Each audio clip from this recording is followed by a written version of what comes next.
A warranty is a promise from a manufacturer to stand behind their product, but understanding the fine print can save you significant money. At its core, a warranty functions as a guarantee that an item will perform as expected or be fixed if it breaks.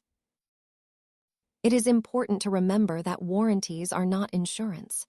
They typically cover defects from the factory, not accidents you cause yourself.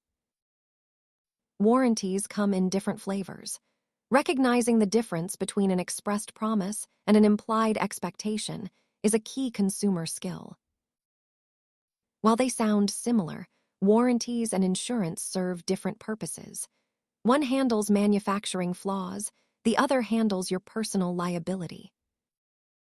The length of your coverage varies wildly by industry. Always check the documentation to know exactly when your protection expires. Often, a warranty is only as good as your ability to prove when you bought the item. Keep those digital or paper records safe. Thanks for watching. Understanding the terms of your purchase is a smart way to manage your household budget. See you next time.